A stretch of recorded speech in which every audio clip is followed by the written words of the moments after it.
আমার ভাই, আমার বাবা, প্রত্যেককে বলি, আমাকেও বলি, আপনাকেও বলি, বয়স্ক চাচা আপনাদেরকেও বলি, আপনাদেরকেও বলি, গুনাহ ছাড়েন, গুনাহ ছাড়েন, গুনাহ ছাড়েন, গুনাহ ছাড়েন, গুনাহ ছাড়েন। এই দাদা, চাচা, গুনাহ আগুন, গুনাহ। চা দোকানের আড্ডা বন্ধ করেন, নাটক সিনেমা দেখা বন্ধ করেন, টেলিভিশনের নর্তকী দেখা বন্ধ করেন, কথায় কথায় গালিগালাজ করা বন্ধ করেন, সুদের টাকা বন্ধ করেন, আব্বা কিস্তি লওয়া বন্ধ করেন। ওই বুড়া মিয়া জাহান্নামে যাবেন, জাহান্নামে, জাহান্নামে। কিস্তি আপনারে জাহান্নামে নেবে, সুদ আপনারে জাহান্নামে নেবে, বিড়ি আপনারে জাহান্নামে নেবে, চা দোকানের টেলিভিশনের আড্ডা, নর্তকীর নাচ দেখা আপনারে নর্তকী নাচতে নাচতে জাহান্নামে ফেলবে, জাহান্নামে। ওয়া ইন্নাল ফুজুরা ইয়াহদি ইলান নার। আল্লাহর নবী বলেন, প্রতিটা পাপ তোমাদেরকে জাহান্নামের দিকে নিয়ে যাবে, আগুনের দিকে। কিসের দিকে বলেন না? কোরআন শরীফে আছে, আল্লাহ তাআলা কোরআনুল কারীমের একটা সূরার মধ্যে 11 বার একটা কথা বলছেন, ওয়াইলুন ইয়াউমাইদিল লিল মুকাদ্দিবিন। আল্লাহ বলছেন, প্রত্যেক মিথ্যাবাদী, নাফরমান, পাপী, মনে রেখো সেদিন আখিরাতে মিথ্যাবাদী, পাপী, নাফরমানদের জন্য রয়েছে জাহান্নাম। এই কথাটা এক সূরাতে আল্লাহ 11 বার বলার পর কথা শেষ করছে, শেষ কথাটা আল্লাহ তাআলা বলছে, ফাবি আইয়ি হাদিসিন বাদাহু ইউমিনুন। আমার বান্দা বলো তো, আমি আল্লাহ এরপরে আর কেমনে বললে, কি বললে তুমি বিশ্বাস করবে? আল্লাহ নিজে বলছে, ফাবি আইয়ি হাদিস, এরপরে আমি কি বলতাম, এরপরে বান্দা আমি আর কিভাবে বলতাম?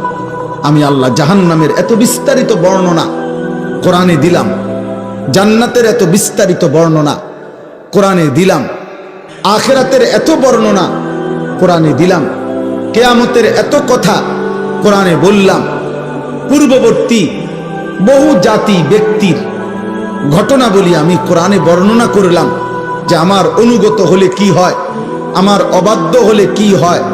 ফেরাউনের কথাও আমি কোরআনে উল্লেখ করছি, ইউসুফ আলাইহিস সালামের কথাও আমি কোরআনে উল্লেখ করছি।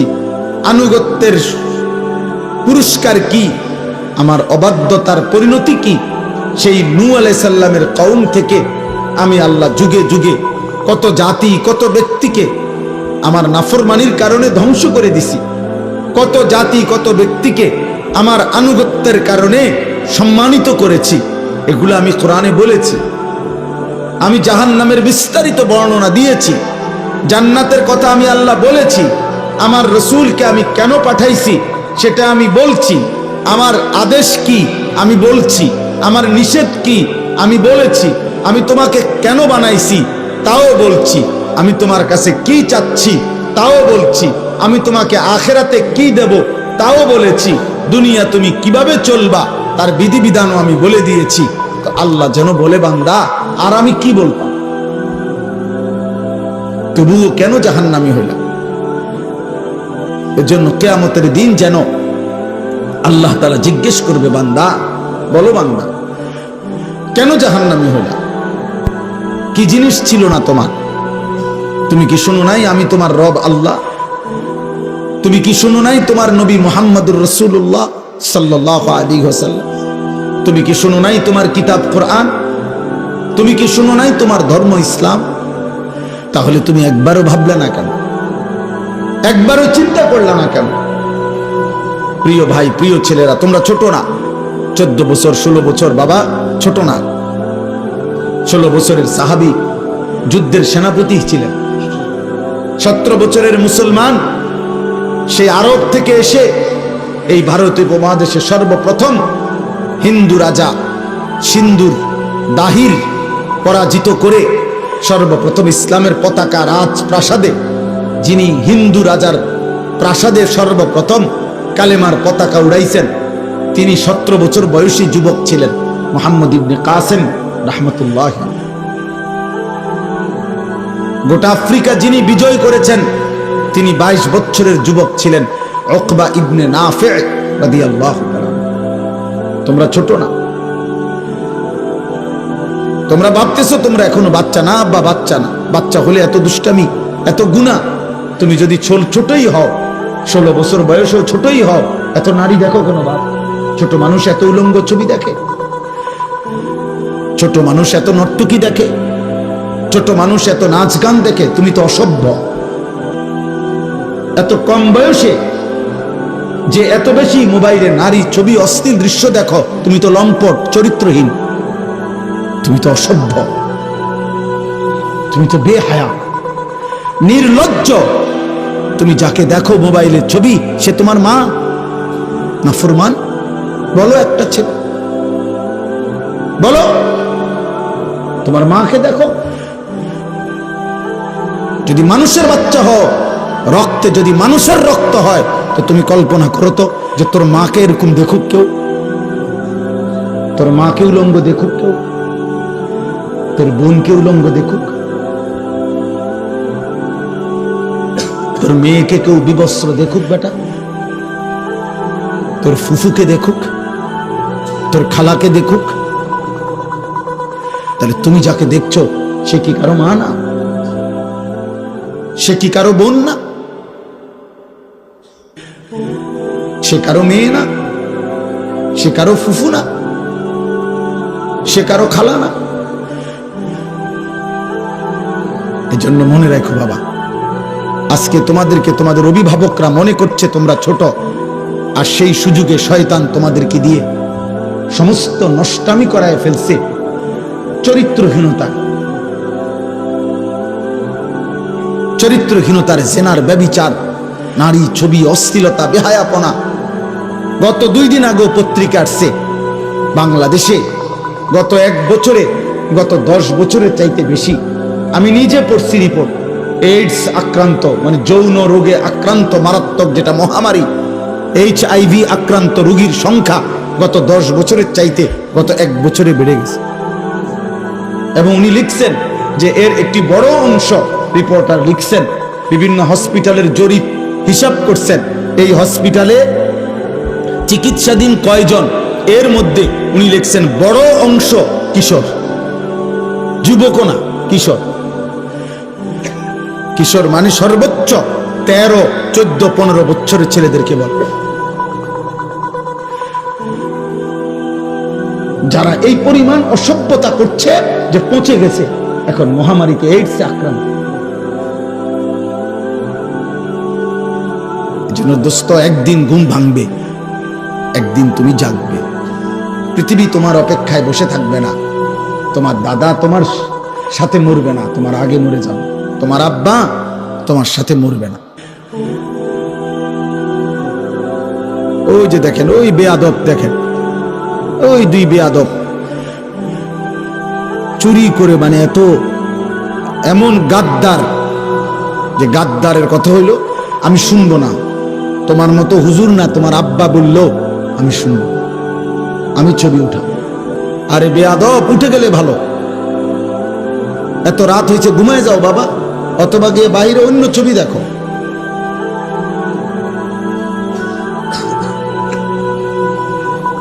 এই জন্য বললাম বাবা, এটা বুঝতে শেখো বাবা, আগামীর হায়াত অনিরাপদ হয়ে যাবে।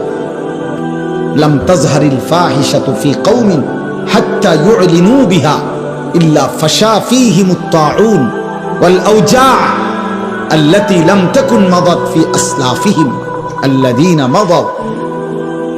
নবী সাল্লাল্লাহু আলাইহি ওয়াসাল্লাম বলেন, কোন সম্প্রদায়ের মধ্যে যদি জিনা, ব্যভিচার, নারী পুরুষ ছেলে মেয়ের অবাধ মেলামেশা বেড়ে যায়, খোদার কসম নবী বলছেন, এটা যদি একদম খোলামেলা হয়ে যায়, ব্যাপক হয়ে যায়, আল্লাহর নবী বলেন নিশ্চিত সেই সমাজে মহামারী আসবে, তাউন, এবং এমন রোগ ব্যাধি আসবে যা তোমাদের পূর্ববর্তীদের মধ্যে ছিল না। প্রিয় ভাই, তোমাকে তো বাঁচতে হবে।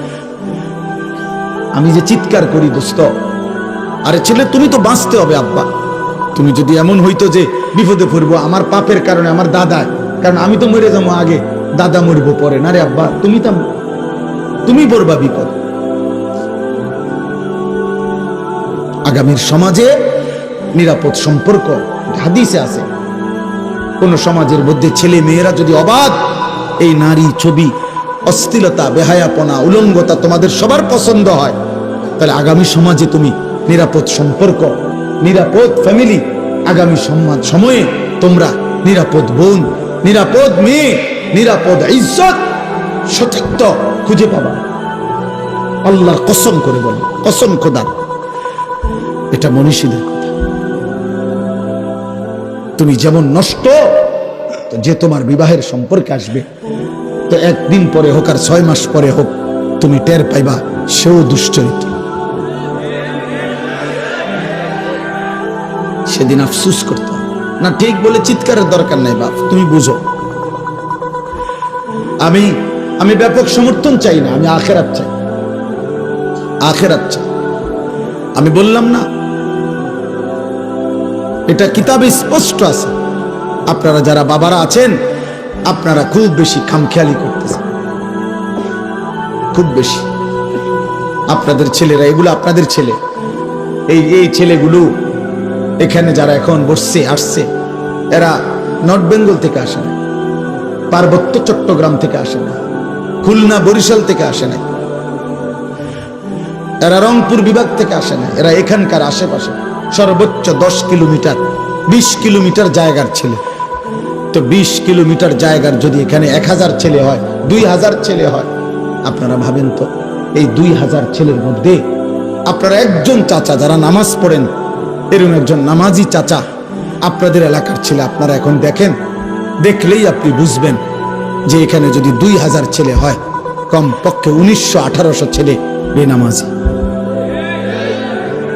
আর যদি মিথ্যা বলি তো তোমরা প্রতিবাদ করো। তোমরা যারা আজকের সারাদিনে 5 ওয়াক্ত নামাজ পড়ছো, যুবক ভাই, কিশোর ভাই, তোমরা প্রতিবাদ করো যে না, আমরা হুজুর আপনাকে এখন প্রমাণ করব আমরা বেশি অংশ নামাজ পড়ছি। বলো, তুমি চ্যালেঞ্জ করো, তাহলে বিচার হবে আমার, তাহলে আমার বিচার হবে। তোমরা যা বিচার করো আমি তা মাইনে নেব। হ্যাঁ, আমার ভিডিও হবে, বিচার তোমরা জানাই দিবা যে আমরা হুজুররে অপমানিত করে দিছি ভুল ইনফরমেশনের কারণে। তাহলে একটি 92 থেকে 95% সংখ্যাগরিষ্ঠ মুসলিম দেশে, যেখানে চারিদিকে মসজিদ মাদ্রাসা, প্রতি ওয়াক্তের নামাজের আজান মাইকে হয়, হিন্দুস্তানের এমন অসংখ্য প্রদেশে, ইন্ডিয়ার মুসলমানের ওইখানের হিসাবে সংখ্যালঘু যদিও, আমাদের এখানের হিসাবে বেশি। বোঝেন নাই কথা? ইন্ডিয়ার মোট জনসংখ্যার কারণে হলো মুসলমান কম, কিন্তু আমাদের বাংলাদেশের সব মিলানোর চাইতে যে পরিমাণ, তার চাইতে ইন্ডিয়ায় মুসলমান বেশি। আমি নিজে ইন্ডিয়ায় তো ছিলাম 8 দিন 2022 সালে, আরো একবার গেছি 2018 সালে চিকিৎসার জন্য। তখন আমি তো ইন্ডিয়ার এমন প্রদেশে গেছি যেই প্রদেশের মুসলমান আছে কিন্তু কোন মসজিদে প্রকাশ্যে আজান দেওয়া নিষিদ্ধ, এরকম বহু জায়গা আছে। কোথাও কোথাও আবার অনুমতি আছে অল্প কিছু জায়গায়।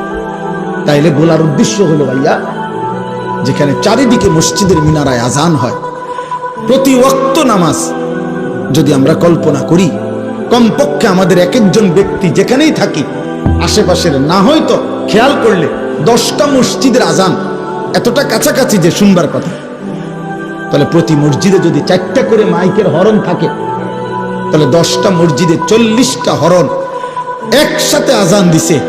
তুই নাফরমানের কলিজার মধ্যে, তুই এত বড় নিকৃষ্ট পাষাণ বেয়াদব, এত বড় বেয়াদব, তুই বেয়াদবের কলিজার ভিতরে এতগুলো হরনের মাইকের আজান, 100টা কলিজাটা কিন্তু নাড়াইতে পারে না। কত বড় নিকৃষ্ট বেয়াদব, বেনামাজির চাইতে বেয়াদব পৃথিবীতে কেউ। কত বড় নিকৃষ্ট। হায়, তোর মা তোকে শেখায় নাই কোনোদিন? আহা, নাফরমান ছেলে, তোমার মা কোনোদিন বলে নাই তুমি মুসলমান? তোমার বাবা কোনোদিন বলে নাই? তোমার ছোটবেলার মক্তবের হুজুর তোমারে কোনোদিন বলে নাই যে মুসলমানের উপরে 5 ওয়াক্ত নামাজ ফরজ? তো 16 বছর বয়সে এভাবে ভুলে গেলা, 18 বছর বয়সে এভাবে ভুলে গেলা। তো মাত্র এত কম বয়সে যদি আল্লাহকে এভাবে ভুলে যাও, 24 ঘন্টার মধ্যে একটা সেজদাও দিলা না যেই নাফরমান ছিল, তো আল্লাহকে যদি এভাবে বিদায় দাও, আরে নাফরমান, আগামী 60 বছর তোর যদি হায়াত হয় আর এভাবে বেনামাজি জিন্দেগি চলে, তো আগামীতে তুই দাজ্জাল হবি, দাজ্জাল। তুই তো হবি দাজ্জাল।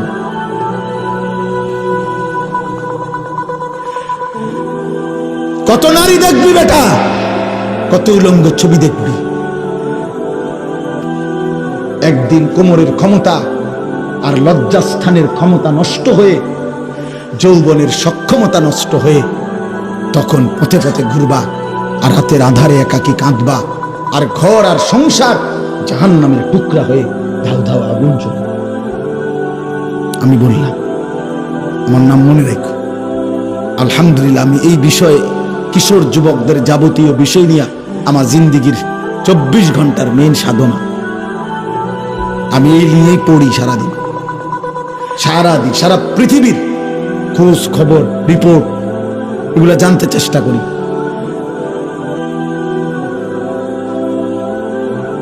ওইখানে লিখছে, ওই কথাটা শেষ করছিলাম না, এই রিপোর্টে বলছে এরপরে, তাহলে বললাম যে বেশি অংশ কিশোর।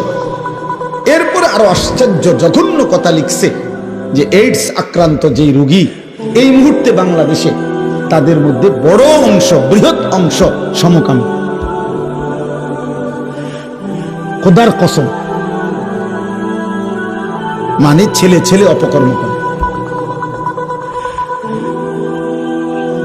তার মানে এই কুত্তা নারী দেখতে দেখতে, মোবাইলে অশ্লীল ছবি দেখতে দেখতে 24 ঘন্টা এটা কুত্তার মতো হয়ে গেছে।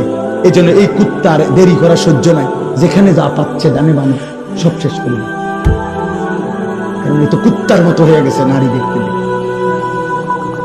অশ্লীল ছবি দেখতে দেখতে। তার তো শরীরের কোনো ভারসাম্য নাই, জীবনের কোনো ভারসাম্য নাই। ওর মা কিসের আর বাবা কিসের? ওর তো দরকার যৌন চাহিদা পূরণ। ওর আবার ইজ্জত কি, সম্মান কি? কত ওর বাবার ইজ্জত অনেক আগে কোরবান করে দিছে, কারণ ও প্রথম যেদিন চুল রাখছে মুশরিকের মতো, সেদিনে তো সে বলে দিছে, আব্বা আমার বাবা মূলত বেঈমান, তুমি না।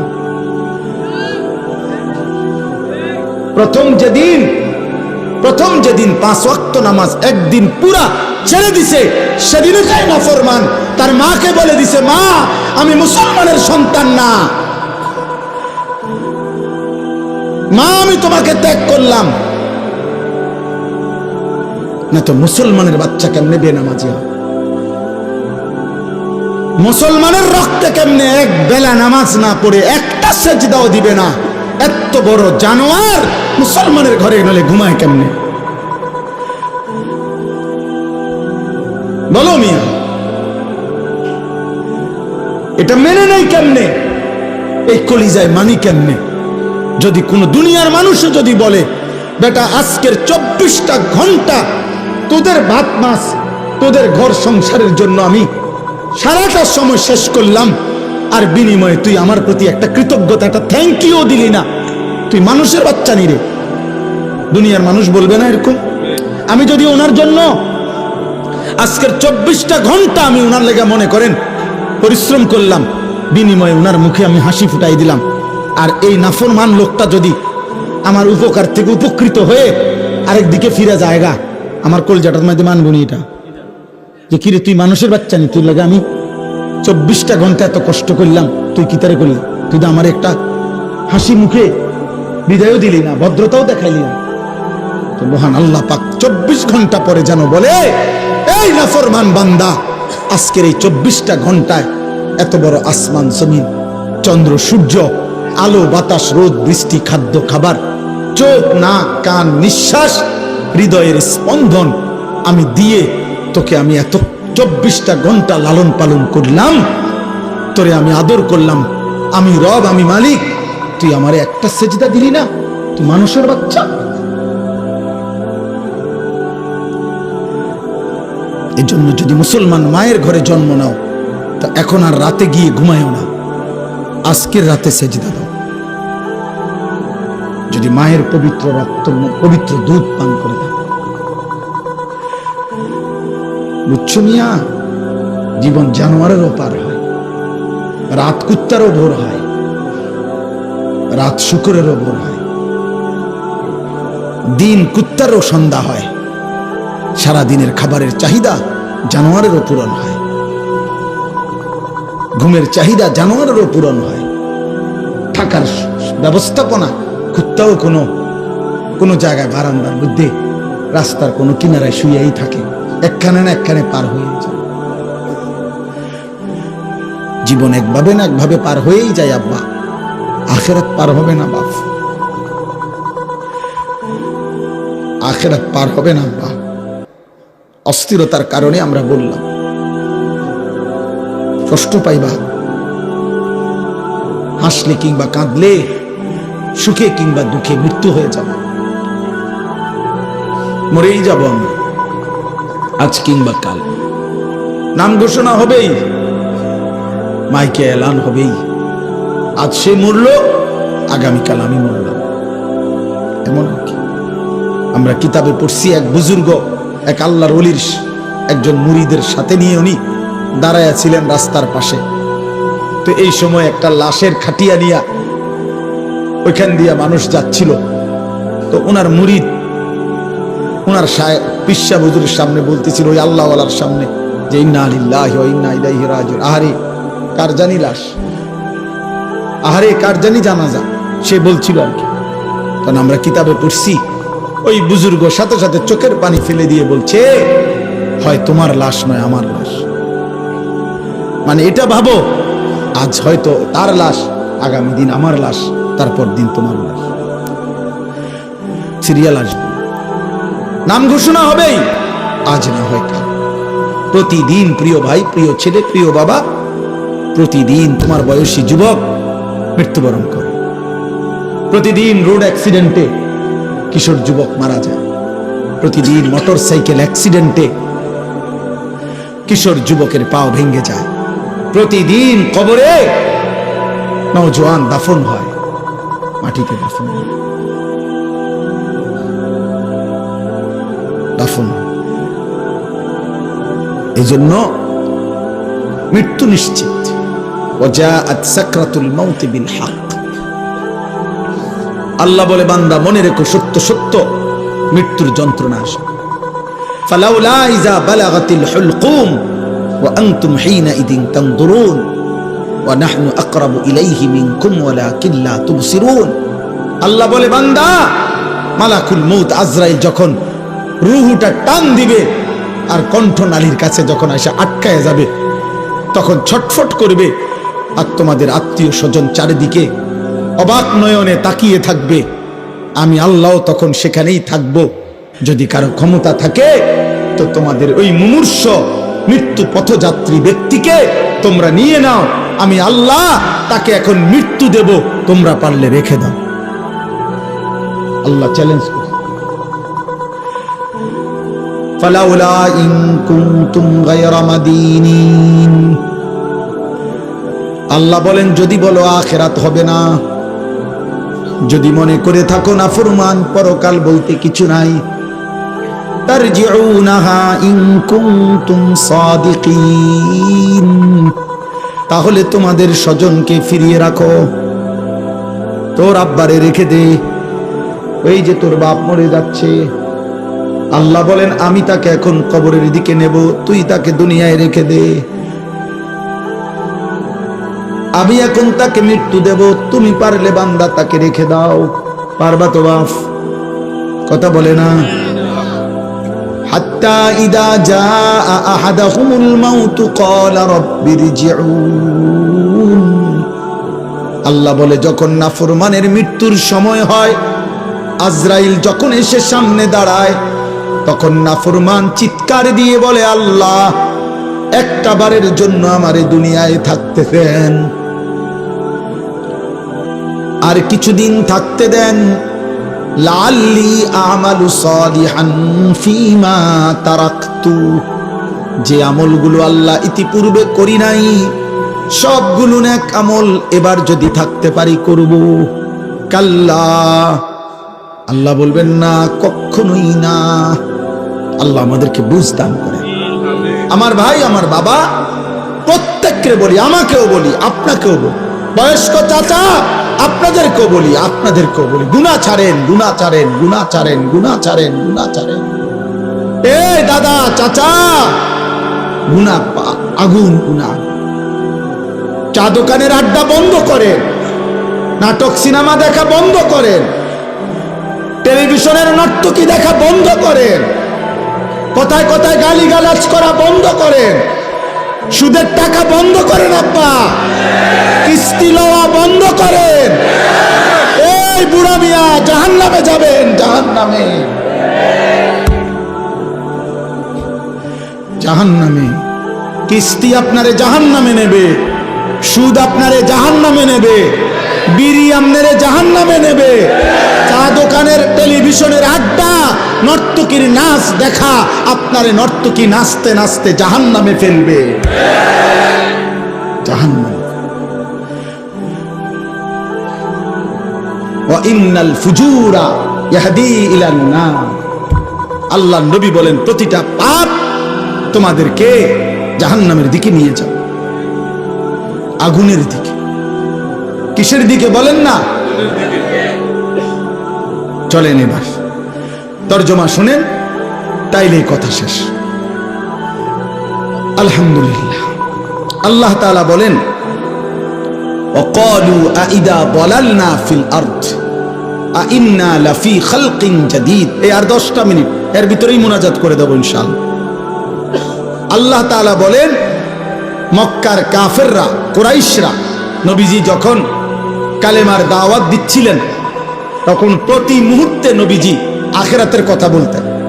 এটা বলতেন, আমাদের প্রত্যেকের মৃত্যুর পরে আল্লাহ আমাদেরকে কবর থেকে একদিন নির্দিষ্ট সময়ে হাসরের ময়দানে উঠাবেন। এটা আল্লাহ বলতেন, নবীজি শুনাইতেন।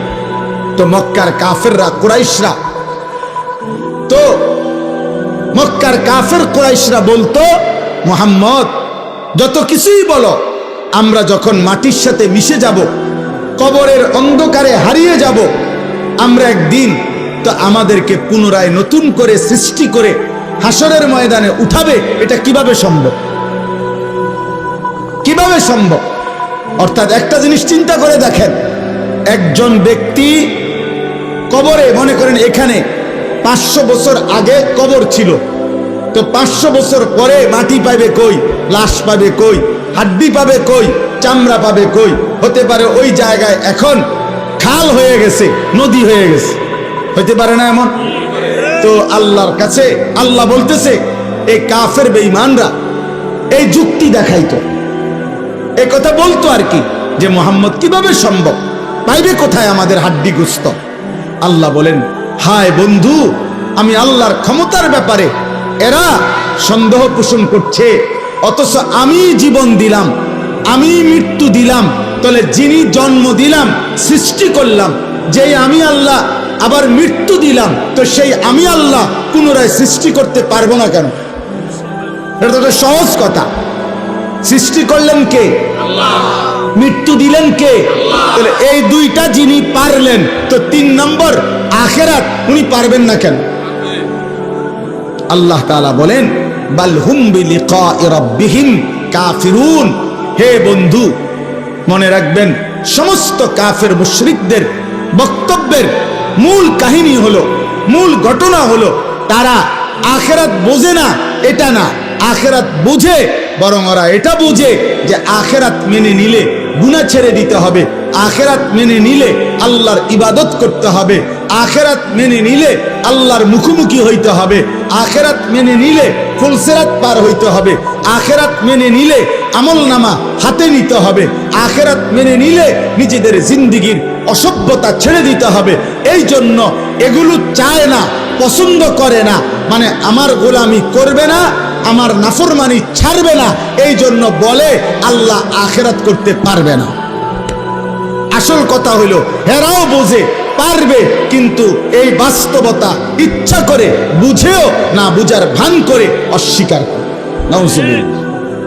এবার আল্লাহ বলেন, এই দেখেন তর্জমা শুনেন, একবার সহজ তর্জমা।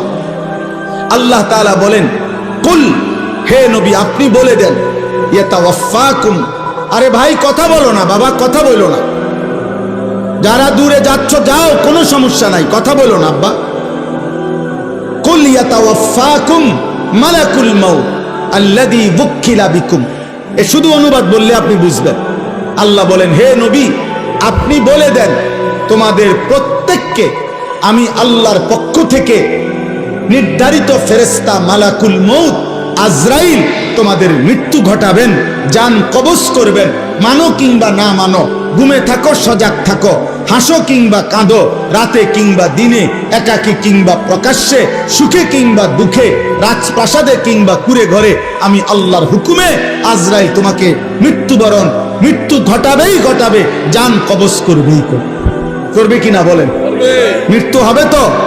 ইতিপূর্বের মানুষগুলোর মৃত্যু হয়েছে তো, তাহলে আমাদের মৃত্যু হবে না কেন?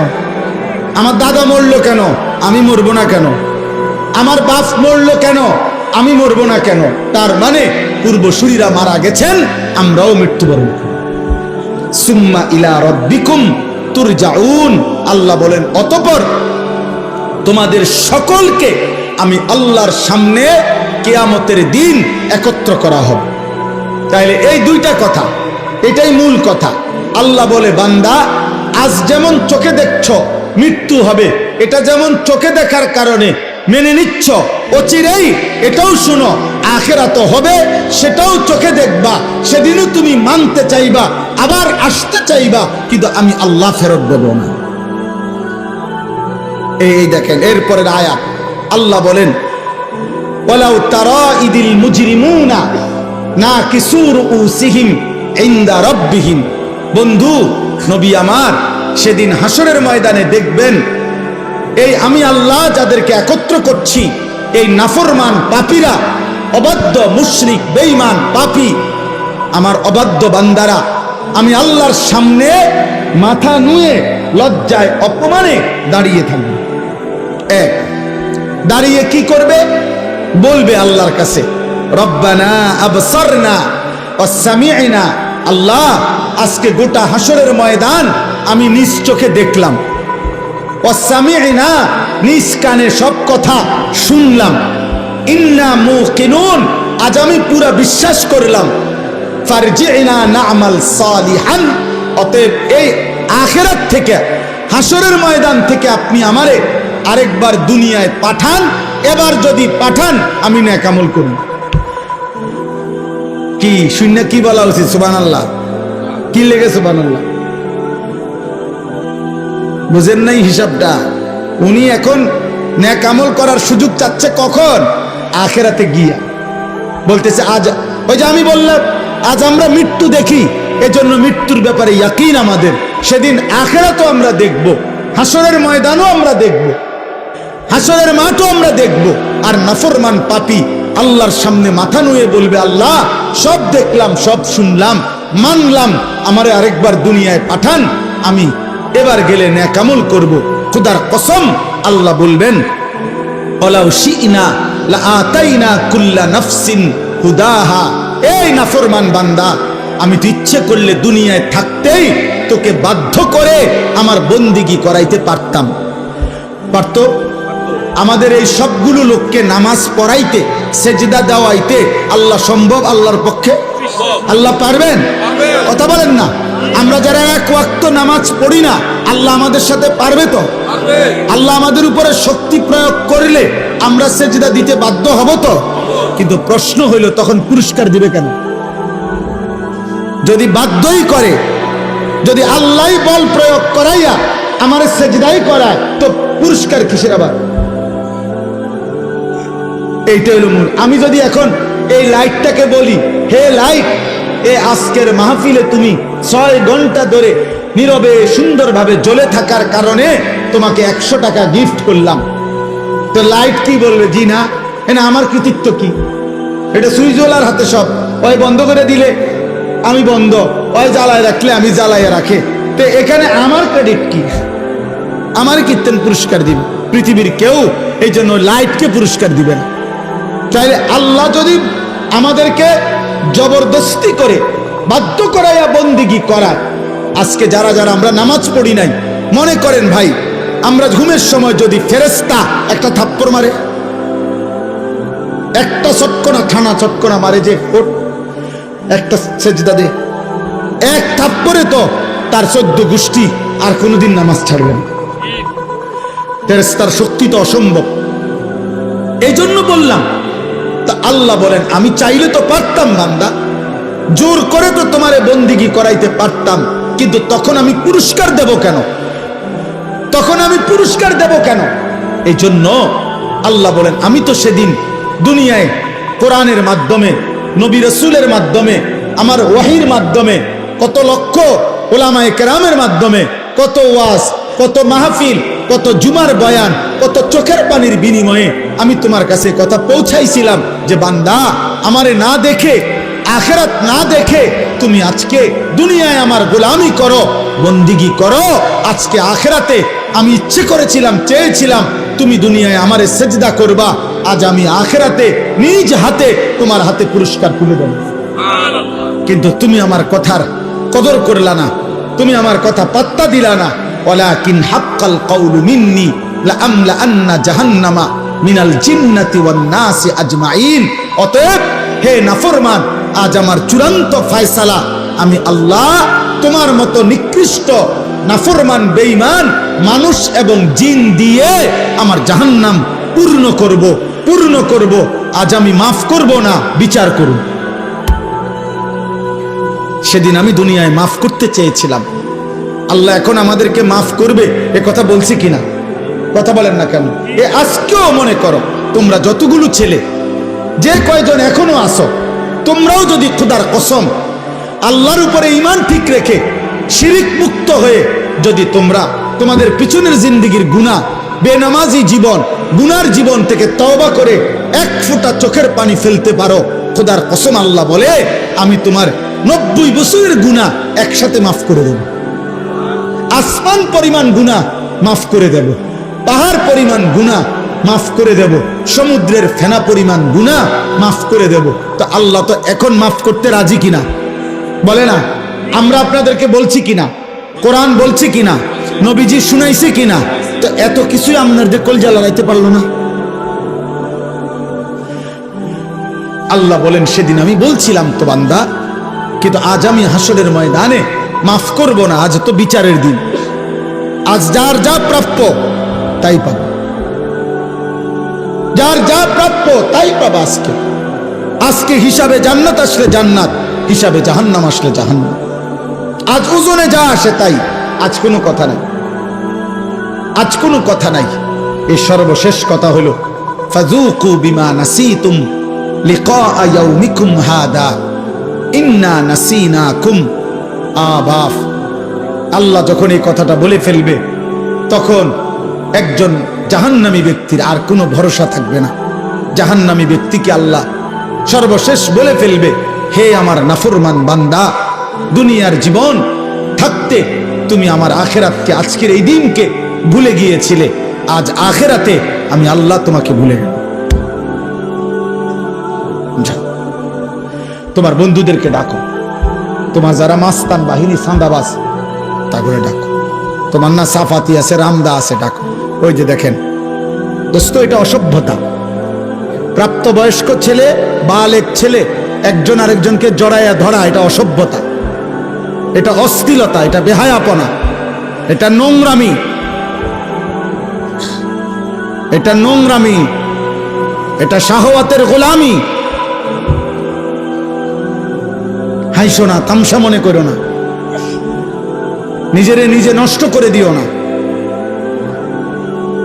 আমি বললাম কমপক্ষে 15 বছর থেকে 14 পরে 15 বছর বয়স যখন ছেলেটার হয়, তখন সে বালেগ হয়, তার বীর্যপাত হয় যে কোনো সময়, তখন সে প্রাপ্তবয়স্ক, তার উপরে গোসল ফরজ হয়, তখন তার ভিতরে যৌন চাহিদা পূর্ণ থাকে।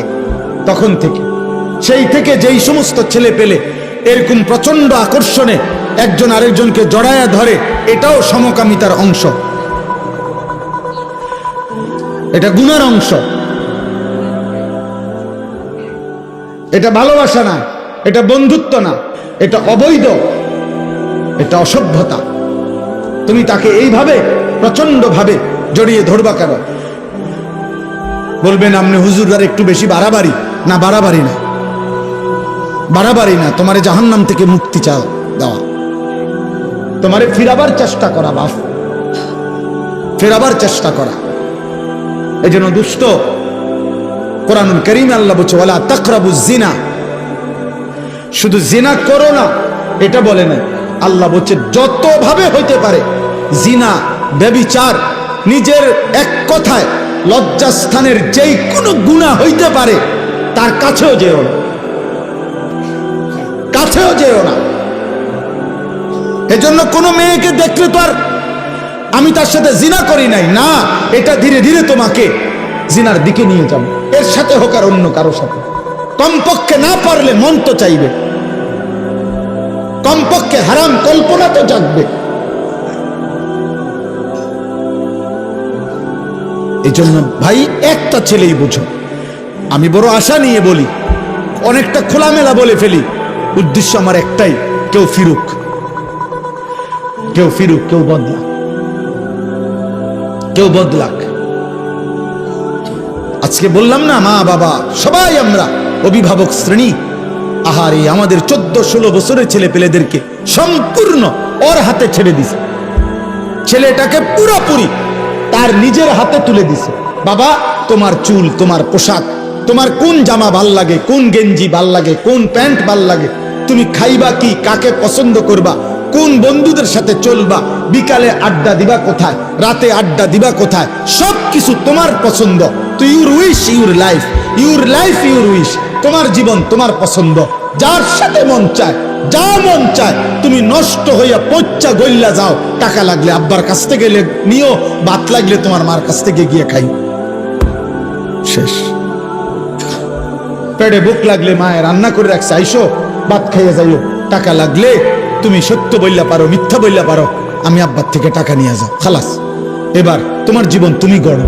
না না, এই পৃথিবীর ইতিহাসে সৃষ্টির প্রথম থেকে নিয়ে আজ পর্যন্ত মানুষের জীবন গঠনে তার উপরে কারো তত্ত্বাবধান থাকতে হয়, কেউ তাকে ধরে রাখতে হয়, কেউ তাকে টেনে ধরতে হয়, মন্দ পথ থেকে ফিরাইতে হয়, উত্তম পথে চালনা করতে হয়, নাইলে হয় না। নিজে নিজে মানুষ হয় না, নিজে নিজে জানোয়ার হয়, নিজে নিজে জানোয়ার। এই জন্য গাভীর বাচ্চা, গাভী বাছুর, আপনার দুই বাজারে গাভীর বাছুর হওয়ার 1 মাস পরেই 2 মাস পরে গাভী বেচালা, কোনো অসুবিধা নাই। বাছুর এটা এমনি আমনের দৌড়ায় মোড়ে 1 মাস খাইয়া এটা বাচ্চা যাবে, কারণ এর কোনো তরবিয়তের কিছু নাই, এর কোনো আখলাক গঠন, চরিত্র গঠন, জীবন গঠনের কোনো বিষয় নাই। কিন্তু মানুষের বাচ্চা আর গাভীর বাচ্চা এক না। মানুষের বাচ্চা কারো তত্ত্বাবধানে থাকতে হয়, বাবা খেয়াল রাখতে হয়, মা খেয়াল রাখতে হয়, অভিভাবক খেয়াল রাখতে হয়। আমি ঘরের বারান্দায় বসছি, আমার মা আমার ডাক দিয়ে ভিতরে নিয়ে আসছে, আব্বা ভিতরে আইয়া বইও। আমি বলছি মা কি হইছে? মা বলছে ফুত, ওই বাসার কাজের মেয়ে তোর দিকে তাকায় ছিল, মা দেখছি, এই জন্য তোর ডাইকা নিয়ে আসছি। আমার পুরা জীবনে আমি একটা টুপি লাল 4টা ফুলওয়ালা একবার একটা টুপি পরছিলাম, আমার আব্বা আমার টুপি খোলায় ফেলছে। বলছে না আব্বা ঠিক আছে, আমি জীবনে কোনোদিন বাবা সাদা টুপি ছাড়া অন্য টুপি পরি নাই, তুইও পরিস না। না জায়েজ না, রঙিন টুপি কি নয়, হারাম বলতেছি না, কিন্তু বাবার একটা কি কথা খুলে ফেলছে। আমি জীবনে একবার শুধু একটা পাঞ্জাবি আপনার এই বুতামের কাছে এমব্রয়ডারি করা এদিক দিয়া রেডিমেড একটা পাঞ্জাবি কিনছিলাম। আমার বড় ভাই প্রথম যে বেলা পড়ছি, বড় ভাই দেখেই আমার গায়ের থেকে ধৈর্য, গায়ে পড়া অবস্থায় টান দিয়ে সিরা টুকরে টুকরে করে ফেলা। কেউ ধরে রাখতে হয় বাপ, কেউ ধরে রাখতে। আজ তোমাদেরকে ছেড়ে দিছে বাবা, যে আব্বা ধর তোর 12,000 টাকার মোবাইলের কাছে তোকে তুলে দিলাম, তোর 16,000 টাকার মোবাইলের হাতে তুলে দিলাম, তোর জীবন তোর হাতে। যার কারণে বদনসিব সন্তান আর কোনোভাবে আল্লাহও চেনে না, আখেরাতও চেনে না, ডানও চেনে না, বামও চেনে না, কর্তব্যও চেনে না, করণীয় বুঝে না, কি খায় কি করে কার মতো চুল রাখে বলতেও পারত না। বাস্তবতা এটা, মানে তার তো কোনো অভিভাবক নাই। কে তার চুল ঠিক করে দিবে? কে তার চেহারা ঠিক করে দিবে? কে তাকে বুঝায় দিবে যে দাড়ি লম্বা করো? কে তাকে বুঝায় দিবে মুছ ছোট করো? কে তাকে বুঝায় দিবে টয়লেট পেপার ব্যবহার করো? আমি তো আলহামদুলিল্লাহ আমার 9 বছরের বাচ্চাকেও এখনো বলি, আব্বু টয়লেট পেপার নিছো কিনা? ওরে বারবার মনে করাই দিছি। ফজরের নামাজে আলহামদুলিল্লাহ এমনি বুঝাচ্ছি, দাঁড়ায় থাকি তো ছেলে আমার উঠলে বাপ ফুত ওযু করে তো মসজিদের জামাতে যাইতে চেষ্টা করি। এটা আমার জিম্মাদারি। আপনাদেরকে কিছু বলা, এটা যদি আমার দায়িত্ব হয়, আমার সন্তানকে ঈমান আমল শিখানো, আমার বিবির ঈমান আমলের দিকে নজর রাখা, আমার মেয়ের ঈমান আমলের দিকে নজর রাখা, খোদার কসম এটা আমার আপনাদের চাইতে বেশি দায়িত্ব। আপনাদেরকে বলা এটার চাইতে ওইটা আমার কি বেশি দায়িত্ব। অতএব শেষ কথা এটাই, আযুকু আযাবাল খুলদি বিমা কুনতুম তা'মালুন। আল্লাহ বলে, বান্দা সেদিন তুমি আমাকে ভুলে গেছিলে, আজ আখিরাতে আমি তোমাকে ভুলে গেলাম। অতএব অনন্তকালের জন্য আযাবাল খুলদ, খুলদ মানে অনন্তকাল, অনন্তকালের জন্য তুমি তোমার মন্দ কর্ম নাফরমানির বদলায় জাহান্নামের আযাব ভোগ করতে থাকো। যা নাফর, আজ তোকে আমি চিনি না, যা। এবার তোর কোন বাপ থাকলে তুই বল গিয়া তোর বাপের সুপারিশ করতে, যা, তোকে জাহান্নাম থেকে বাঁচাই। আল্লাহ যদি কারো জাহান্নামের ফয়সালা দেয়, তাকে ফিরাবে কে? নবী তো সুপারিশ করবে, নবী ফয়সালা দেবে না। আপনি না বুঝলে আবার জিগায়েন বালা হুজুরে, বুঝের হুজুরে জিজ্ঞাসা করে, বুঝমান আলেমকে। নবী সাল্লাল্লাহু আলাইহি সাল্লাম সুপারিশ করবে। সুপারিশ মানে ফয়সালা, সুপারিশ মানে আবেদন।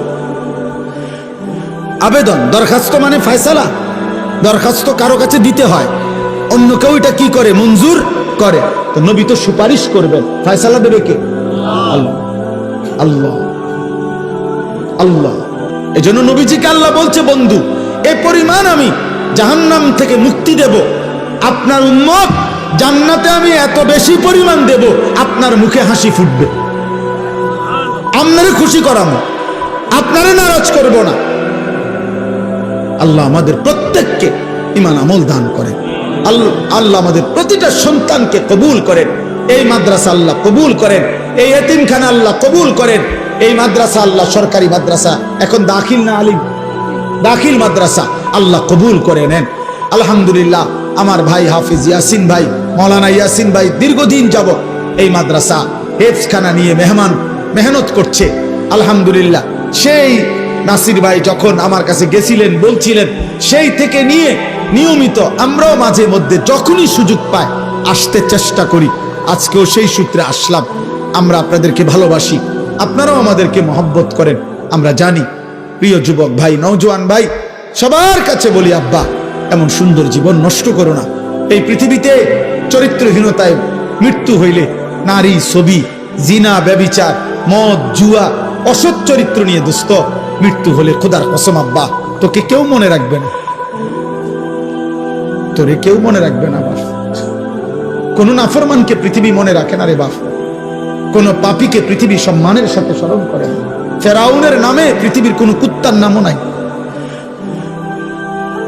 নমরুদের নামে পৃথিবীর কোন কুত্তার নামও নাই। কিন্তু যখন জীবিত ছিল তখন তো দুনিয়া ভোগ করছে না? ফেরাউন তো বাদশাহ ছিল, তো হে কি ভানিবাত খাইছে? সে কি শুধু ডাল ভাত খাইছে? নমরুদ তো বাদশাহ ছিল। সবচেয়ে বেশি অঞ্চলের বাদশাহ এই পৃথিবীতে যে কয়জন, তার মধ্যে নমরুদ একজন। আবু জেহেলের নামে পৃথিবীর কোন কুত্তার নামও নাই। কিন্তু সেদিন আবু জেহেল যেই সাহাবাদেরকে জুলুম করছে, ওই সাহাবাদের নামে পৃথিবীর কোটি কোটি ইমানদারের নাম আছে। উমাইয়া ইবনে খালফ যেই বেঈমান হযরত বেলালকে কষ্ট দিছে, তার নামে পৃথিবীর কোন জানোয়ারের নামও নাই, কিন্তু বেলালের পবিত্র নাম কোটি কোটি ইমানদারের আছে। মুমিনের নাম থাকে। আমি একটা ছেলেকেই বললাম, একজনকে, তোমাকেই বলছি ভাই, আমি ভোটের আশায় না যে সবার ভোট দরকার, আমি ভোটের আশায় তো আসি নাই, আমি আসছি আখিরাতের আশা। এজন্য দয়া করে চলেন আজকের এই কালাচাঁদ কান্দি মাদ্রাসা এতিমখানার এই মুবারক মাহফিলে এই শেষ বেলায় আমরা দোয়া করি মালিকের কাছে। আর প্রত্যেকটা ভাই, যুবক, কিশোর, বয়স্ক বাবা নিজ নিজ ঈমান, আমল, আখিরাতের জন্য, গুনাহ ছেড়ে দেওয়ার জন্য আমরা দোয়া করি। ছেলেরা তুমি ফিকির করো, আল্লাহ বরকত দেবে ইনশাআল্লাহ। প্রতিদিন আমি আশার খবর বলি, প্রতিদিন এই গুনার রাজ্যে, গুনার এই সয়লাবের মধ্যেও প্রতিদিন উল্লেখযোগ্য পরিমাণ ছেলে পেলে, কিশোর, যুবক, মুসলিম প্রত্যেক দিন আলহামদুলিল্লাহ বাংলার জমিনে গুনাহ আর অসভ্যতা ছেড়ে দিয়ে আল্লাহর পথে ফিরতেছে আলহামদুলিল্লাহ। এমন ছেলের খবর যদি তোমার দরকার হয় আমার সাথে যোগাযোগ করো, আমি শোনাবো ইনশাআল্লাহ। আমি নাম দেব, ঠিকানা দেব, তুমি দেখে আইসো। যে ছিল চরিত্রহীন সে এখন ইমানদার, যে মেয়ে ছাড়া নারী ছাড়া বুঝতো না সে এখন পাক্কা তাহাজ্জুদের রাত গভীরে চোখের পানি ফেলে সেজদা। মনে করো না 2-4 ফালতু লোকের কারণে, 2-4 চরিত্রহীনের কারণে পৃথিবী ইসলাম আটকায় যাবে। না বাস, ইসলাম আছে, ইসলাম থাকবে, আল্লাহর দ্বীন থাকবে। আবু জেহেল সেদিন বিরোধিতা করছে, আবু জেহেল নাই, ইসলাম আছে। আবু লাহাব নাই, ইসলাম আছে, আছে না? এজন্য আমাদের কেউ যদি না মানি, এ কারণে ইসলাম ঠকবে না, দ্বীন ঠকবে না, আল্লাহর কোরআন ঠকবে না। কে ঠকবে? আমরা, আমি ঠকব। আল্লাহ আমাদেরকে মাফ করে দেন। আমার জন্য দোয়া করবেন, আমার মাদ্রাসার জন্য দোয়া করবেন। আমার যে ছোট্ট মাদ্রাসা কুমিল্লা ক্যান্টনমেন্ট ময়নামতি সাহেবের বাজার, প্রতি মাসের 2য় শনিবার মাসিক ইসলাহি মাহফিল হয়। আগামী শনিবার 13ই ডিসেম্বর ইনশাআল্লাহ সকাল 10টা থেকে 12:30 পর্যন্ত মহিলাদের জন্য বয়ান হয়। আসর থেকে এশা পুরুষদের জন্য বয়ান হয়। ছেলেদেরও দাওয়াত দিলাম, বাবাদের কারো সুযোগ থাকলে যাওয়ার চেষ্টা করবে। আমার একটা দোয়া চাই বিশেষভাবে। আমি একটা 1 মিনিটে বলি, আমার জীবনের একটা বড় স্বপ্ন, মুসলিম কিশোর যুবক ছেলেরা আল্লাহর দিকে ফিরবে, আল্লাহর দিকে ব্যাপকভাবে ফিরবে, নামাজি হবে, আগামী দিনে ইনশাআল্লাহ মাহদির পক্ষে লড়বে, এমন একটা স্বপ্ন আশা নিয়ে মুসলিম কিশোর যুবকরা যেন ব্যাপকভাবে ওযু, নামাজ, ঈমান, আমল, আখলাক, চরিত্র শিখতে পারে। এজন্য আমি একটা ভিন্ন উদ্যোগে আমার মাদ্রাসায় 118 শতক জায়গা একসাথে আমি কিনছি, প্রায় 2.5 কোটি টাকার উপরে জায়গার দাম, মাটির দাম। একটা উদ্দেশ্য, এই স্কুল, কলেজ, ইউনিভার্সিটি সহ সর্বস্তরের মুসলমান যেন বছরের যেই কোনো দিন, যার যেটুকু সময় আছে, এটুকু সময় যখনই আসবে কিছু না কিছু দিন শিখবে। ওযু, নামাজ, সূরা, কেরাত, দোয়া, কালাম, এরকম একটা আশা নিয়ে আমি একটা পূর্ণাঙ্গ বড় মাদ্রাসা করতে চাই। আমার স্লোগান, যে আসবে যখন দিন শিখবে তখন, যার সময় যতক্ষণ দিন শিখবে ততক্ষণ। শুক্রবার অনেকের ছুটি আছে, শনিবার অনেকের ছুটি আছে, কোনো পরীক্ষার বন্ধ আছে, সে ওযু শিখুক, নামাজ শিখুক। আলহামদুলিল্লাহ আমরা গত এই 1 বছরে আপনার 2 বার আমরা স্কুলের ছেলেদের জন্য আমাদের মাদ্রাসায় কোর্স করাইছি। এই পর্যন্ত প্রায় 450 ছেলে, না 350, 150, 500 ছেলে মোট এই পর্যন্ত আলহামদুলিল্লাহ 2 বারে আমাদের 30-32 জন ওস্তাদের কাছে 3 দিন লাগাতার থাইকা আমাদের মাদ্রাসা যখন বন্ধ দেয়, এই বন্ধের সময় আমরা 3 দিনের আয়োজন করি। এই বন্ধে আপনার আলহামদুলিল্লাহ ওযু, নামাজ, সূরা, কেরাত, 4টা সূরা, প্রয়োজন পরিমাণ কিছু সুন্নত আমল, ওযু, ইস্তেঞ্জা, টয়লেট, বাথরুম, ঢিলা, কুলুপ, পাক নাফাকের কিছু মাসআলা আমরা তাকে দিবারাত্রি প্রতিদিন 11 ঘন্টা করে কোর্সের মাধ্যমে 3 দিন লাগায়া শিখাইছি। আলহামদুলিল্লাহ, আলহামদুলিল্লাহ, আলহামদুলিল্লাহ। ফজর ক্যাম্পেইনের কাজ করি আমরা সারা বাংলাদেশ জুড়ে। আমাদের একটা স্বপ্ন যে ফজরের নামাজে মুসল্লি বাড়বে, কিশোর যুবক ফজরের নামাজ পড়বে, এটার একটা ক্যাম্পেইন করি, মানে প্রচারণা করি। আলহামদুলিল্লাহ, যে একটা যুবক সিদ্ধান্ত নিবে যে সে নিজে ফজর পড়বে, আরো সাথীদেরকে, একজনকে সে ফজরের নামাজের জন্য ডাকবে। আমার একটা উদ্দেশ্য হলো এই যে আমি এটা দেখলাম, কি নাম, সমাজের জাগ্রত নাগরিক স্বজন, এই যারাই আয়োজন করছেন, এটা আপনারা, আপনাদের কাছে আমার অনুরোধ, মানুষের কল্যাণ করতে হয় 2 ভাবে। এক হলো আর্থিক সেবামূলক কল্যাণ, আরেকটা হলো জীবন পরিবর্তন আখিরাতমূলক কল্যাণ। একটি মুসলিম সংগঠন যেই হোক যেখানে হোক, তাদের প্রথম দায়িত্ব হলো মুসলমানদের ঈমান আমল আখিরাতমুখী জীবন গঠনের কোনো না কোনো চেষ্টা করা। আর দ্বিতীয় দায়িত্ব হলো তাদেরকে সেবামূলক অসহায়, গরিব, এতিম, দুস্থ, বিপদগ্রস্ত, বন্যার্থ যেই কোনো ক্ষেত্রে তাদের পাশে দাঁড়ানো, আর্থিক সহযোগিতা করা, এটা একটা দায়িত্ব। আর জীবন পরিবর্তন একটা দায়িত্ব। এই জন্য এই ফজর ক্যাম্পেইনের কাজ আপনারা করতে পারেন। আলহামদুলিল্লাহ, যে একটা যুবক একজন যুবককে ডাকবে, তুমিও পড়বা, তুমি তোমার একজন বন্ধুকে ফজরের নামাজের জন্য উঠাইবা। এই তোমরা দুইজন হইলে তোমরা দুইজন আবার দুইজনকে বললে 4 জন হবে, 4 জন বললে 8 জন হবে, 8 জন বললে 16 জন হবে। এটা কোনো দল না, আগামী নির্বাচনে প্রার্থী হমু এমন কিছু না, শুধু আখিরাতের জন্য, নামাজের জন্য। এটা আমি অনুরোধ করলাম। আমার অনুরোধ, আমরা প্রত্যেকে আখিরাতমুখী ভালো কাজের সাথে অংশগ্রহণ করব ইনশাআল্লাহ। আমার ওই মাদ্রাসার এই বিশাল জায়গা, আলহামদুলিল্লাহ, এটার জন্য দোয়া করবেন। আর্থিকভাবে যদি কারো সুযোগ হয় সহযোগিতাও করবেন। এই 2.5 কোটি টাকার জায়গা, অনেক আল্লাহর বান্দা সারা বাংলাদেশ থেকে যে যেমনে যেটুকু দিচ্ছে, আমরা সুদ করতেছি, প্রায় 1.5 কোটি টাকা সুদ হয়েছে, আরো বাকি আছে অনেক টাকা। 4200 টাকা এক মুসল্লা পরিমাণ, নামাজের জায়নামাজ পরিমাণ জমির মূল্য। এই টাকাটা আমরা একটা কাগজের মাধ্যমে প্রচার করি, যদি কেউ দেয় আমরা তাকে আমাদের মাদ্রাসার আজীবন উন্নয়ন সদস্য হিসেবে উনার নাম উঠাই। প্রতিটা দোয়ায় সাদকায়ে জারিয়ার সওয়াব হিসাবে উনি ইনশাআল্লাহ পাইতে থাকবে, কম বেশি আরো হইতে পারে। যে জন্য বললাম, আপনারা আমারে মহব্বত করে, আমিও আপনাদেরকে মহব্বত করি। আল্লাহ আপনাদের প্রত্যেককে ভালো কাজে, নেক কাজে অংশগ্রহণ করার তৌফিক দান করুন।